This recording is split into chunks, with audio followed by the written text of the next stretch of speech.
اردو زبان ایک عالمگیر زبان ہے۔ 100 سے زائد ملکوں میں اس کے بولنے، پڑھنے اور لکھنے والے آباد ہیں۔ تاریخ، جغرافیہ، سائنس و فلسفہ، طب و حکمت، قانون اور ٹیکنالوجی جیسے علوم و فنون کے بے شمار ذخیرے اسی اردو زبان میں پائے جاتے ہیں، جس کے حاصل کرنے کے لیے اردو زبان سے واقف ہونا ضروری ہے۔ اگر آپ بھی ان تمام علوم و فنون کو سمجھنے کے لیے اردو زبان کو اردو گرامر کے ساتھ سیکھنا چاہتے ہیں تو ہمارے یوٹیوب چینل نوشاد ٹیچ کو سبسکرائب کریں اور سیکھیں اردو کو پڑھنے اور پڑھانے کا آسان انداز اور طریقہ تعلیم۔ تو آئیے پھر ویڈیو شروع کرتے ہیں۔ پیارے بچوں، آج آپ پڑھیں گے حمزہ کا واو یا معروف یا مجہول کے ساتھ استعمال۔ آج کے سبق کا عنوان ہے حمزہ کا واو یا معروف یا مجہول کے ساتھ استعمال۔ آج کا سبق بہت ہی اہمیت کا حامل ہے۔ آج کے سبق کو بہت ہی توجہ اور غور کے ساتھ سمجھنا ہے، اس لیے کہ حمزہ کے لکھنے میں اور اس کے پڑھنے میں عام طور سے بہت زیادہ غلطی کی جاتی ہے۔ بعض لوگ حمزہ کے لکھنے میں اتنی غلطی کرتے ہیں، ان کو یہ پتہ نہیں کہ حمزہ آنا کہاں چاہیے، کہاں نہیں آنا چاہیے۔ تو آج سے جو سبق شروع ہو رہا ہے، کل بھی حمزہ کے تعلق سے ہی انشاءاللہ سبق رہے گا، پھر پرسوں بھی حمزہ کے تعلق سے ہی سبق رہے گا۔ تقریباً یہ 3-4 دن تک حمزہ کے متعلق چند اصول بیان کیے جائیں گے۔ آج ہم بتائیں گے حمزہ۔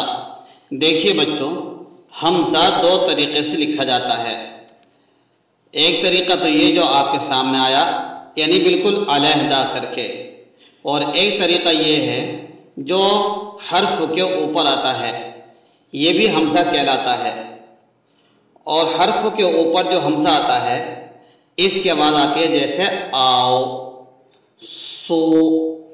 جو حمزہ جو علیحدہ لکھا جاتا ہے تو اس کی شکل اس طریقے سے ہوتی ہے اور الگ ہی لکھا جائے گا، اور جو حرف کے اوپر آتا ہے وہ آپ دیکھ رہے ہیں واو کے اوپر کیسا آیا ہوا ہے۔ اس کو ہم مثال سے سمجھاتے ہیں، جیسے آؤ، یہ حرف کے اوپر آ گیا۔ اسی طریقے سے جو سو لکھا ہوا ہے، سو کے آخر میں حمزہ بنا ہوا ہے، لیکن یہ حرف کے اوپر نہیں ہے، اس لیے آپ کے سامنے یہ حمزہ کے بارے میں بات آئی کہ حمزہ 2 طریقے سے لکھا جائے گا، علیحدہ لکھا جائے گا اور ایک حرف کے اوپر آئے گا، جیسے حمزہ و پیش او، آ او، ایسی سو۔ تو بچوں، یہ حمزہ کے تعلق سے موٹی سی بات ہوئی۔ آگے چلیے حمزہ کے تعلق سے 1-2 باتیں اور سمجھ لیتے ہیں۔ حمزہ کے استعمال کے کچھ اصول ہیں۔ حمزہ جب ہم لکھیں گے، پڑھنے میں بھی اور لکھنے میں بھی، اس کے کچھ اصول ہیں۔ ان اصول میں سے 2 اصول آج ہم آپ کے سامنے پیش کریں گے۔ اصول نمبر دیکھیے آپ کے سامنے آئیں گے۔ حمزہ، پہلے نمبر پر یاد رکھیں کہ حمزہ بھی دیگر حروف تہجی کی طرح ایک مستقل حرف ہے، جیسے الف، با، پا، تا، ٹا، ثا، نون۔ اسی طریقے سارے حروف جیم، چا، ہا، خا، دال، ڈال، زال، یہ یہاں تک جتنے بھی حروف ہیں، سب ایسے ہی حمزہ بھی حروف تہجی کی طرح ایک حرف ہے۔ کیونکہ عام طور سے جو آواز الف کی آتی ہے، جب الف کے اوپر زبر زیر پیش آ جاتا ہے تو اس کے بعد آواز بھی ایسی آتی ہے جیسے حمزہ کی آواز آتی ہے۔ تو کہیں یہ نہ سمجھ بیٹھیں کہ الف الگ ہے، حمزہ الگ ہے، ہم جیسے الف ہے وہی حمزہ ہے۔ تو اس لیے ہم یہ بات بتا رہے ہیں کہ حمزہ بھی جیسے دیگر حروف تہجی ہیں الف سے لے کر یا تک، ایسے مستقل حرف ہے اور اس کی ایک آواز ہوتی ہے۔ اس کی آواز ایسے ہوتی جیسے الف کی طرح ہوتی ہے، جیسے آؤ، یہ اس کی آواز ہے۔ اسی طریقے سے آج ہم آپ کے سامنے حمزہ کا استعمال واو یا معروف اور یا مجہول کے ساتھ بتائیں گے کہ حمزہ کا جو استعمال ہوتا ہے واو معروف کے ساتھ اور یا معروف کے ساتھ کس طریقے سے ہوتا ہے، اس کے بارے میں ابھی آپ دیکھیں گے اور سمجھیں گے کہ کس طریقے سے اس کا استعمال کیا جائے گا۔ تو اس کے متعلق پہلے نمبر پر 2 اصول اور سنیے۔ اصول نمبر 1 آپ کے سامنے، اصول نمبر 1 ہم بیان کرنے جا رہے ہیں۔ پہلا اصول کیا ہے؟ جب یہ حمزہ واو سے پہلے آتا ہے تو اس کی آواز ایسے ہوتی جیسے آؤ، جیسے واو کی آواز، واو کے ساتھ جیسے تو او مجہول پڑھ لیں، معروف پڑھ لیں جیسے آ او، اس کی آواز آئے جیسے آؤ جاؤ، تو اس کی آواز الف کے ساتھ جب واو کو لائیں گے ہم تو اس کی آواز بھی ایسی آ جائے گی جیسے حمزہ کی، جیسے او آؤ، الف مصور آ، حمزہ پیش او آؤ جاؤ۔ ایک تو واو کے ساتھ حمزہ کا استعمال، اسی طریقے سے کبھی کبھی اس کی حمزہ کی آواز جب واو کے اوپر یہ حمزہ آ جاتا ہے تو اس کی آواز ایسی آئے گی جیسے الٹے پیش کی آواز آتی ہے، جیسے او کماؤ کماؤ کماؤ، یہ ایسی آواز آتی ہے جیسے الٹا پیش کی، با الٹا پیش بو، تا الٹا پیش تو، ایسے او کماؤ۔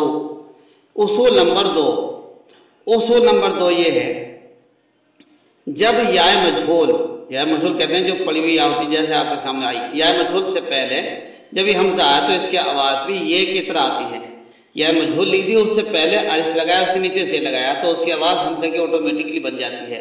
اس پڑھے جیسے اے جیسے آئے، اور جب یا سے پہلے آتا ہے تو اس کی آواز ایسی آتی ہے جیسے ای، حمزہ یا زیر ای یعنی معروف کر کے، اور جب یا مجہول سے پہلے آئے تو اس کی آواز مجہول کر کے آئے جیسے آئی آئے۔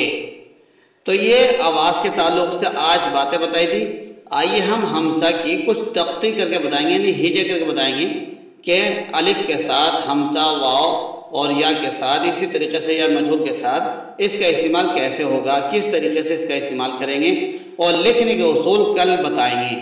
آج اس کو پڑھنا ہے تاکہ اس سے کچھ مناسبت ہو جائے۔ دیکھیے آپ کے سامنے آیا الف مد صبر آ، اس کے ساتھ میں پلس کیا ہم نے حمزہ کو، وہ حمزہ جو حرف کے اوپر آتا ہے، پھر پلس کریں گے واو، پھر اس کے ساتھ میں پلس کریں گے پیش، پھر اس کے برابر میں جب ہم اب ملائیں گے الف مصور آ تو ہو گیا حمزہ واو پیش او، یہ بن کے آ گیا۔ اب برابر کریں گے آ او، تو اس طریقے سے آپ کے سامنے یہ آ او کے ہجے ہوئی، اس کی تختی ہو گئی ہے۔ تو یہ تین حرف ایک دوسرے کے اوپر، لیکن جب کاٹ کے اس کو لائیں تو اس طریقے سے بنا، جو پیش تھا اس پیش کو ہم نے حمزہ بنا دیا اور پھر اوپر کو اس کے بعد لگا کھینچ دی، کیونکہ پیش کی آواز اوپر کو ہی چڑھتی ہے۔ اسی طریقے سے آئیے ایک مثال اور سمجھ لیجئے، الف مد صبر آ، پھر اس کے ساتھ پلس کریں گے حمزہ کو، پھر اس کے ساتھ میں پلس کریے آپ یا کو، پھر آپ اس کے ہجے کریے، پھر زیر پلس کریں گے، اب برابر آئے گا ای، یعنی الف مد صبر آ حمزہ یا زیر ای برابر آئی۔ ایسے ایک حرف آتا ہے کماؤ، کماؤ کے ہجے کرتے ہیں کاف صبر کا میم، پلس کریں گے الف، اب پلس برابر آ جائے گا ما، یعنی کاف صبر کا میم الف صبر ما کما۔ آپ پڑھیں گے، اب اس کو ملائیے، پھر حمزہ، پھر واو، پھر پیش، پھر دونوں برابر کریں گے حمزہ واو پیش او برابر کماؤ۔ ایسے ہی ایک مثال لے لیتے ہیں یا مجہول کے ساتھ، کیونکہ آج کا جو سبق ہے حمزہ کا استعمال واو یا معروف اور یا مجہول کے ساتھ، کل کو ان حرفوں کے علاوہ جو حمزہ کا استعمال ہوتا ہے وہ بتلائیں گے۔ دیکھیے مثال ہے الف مد صبر آ حمزہ، اس کے ساتھ میں لیا، پھر پلس یا مجہول، پھر پلس زیر، پھر برابر اے، ابھی آ جائے گا الف مد صبر آ حمزہ یا زیر اے آ اے۔ تو یہ تختی ہوئی، اس طریقے سے اس کے ہجے ہوں گے۔ یہ جو بیچ میں سارے ہم نے ہجے کر کے بتلائیں یا آپ کی آسانی کے لیے، اصل تو یہ ہے الف مد صبر آ حمزہ پیش او آؤ آئی کماؤ آئے۔ آئیے کچھ جملے اور سیکھ لیتے ہیں، یعنی کچھ حروف جن کے اوپر حمزہ کا استعمال ہوتا ہے۔ دیکھیے پہلا جملہ آتا ہے جاؤ، پاؤ، لاؤ، گؤ، مؤ، گئی، یہ مؤ جیسے جگہ کا نام ہے، آئے، لائے، پائے، نئے، گئے، روئے، لائیے، جائیے، فرمائیے، روئیے، آئیے، سوئیے، بوئیے،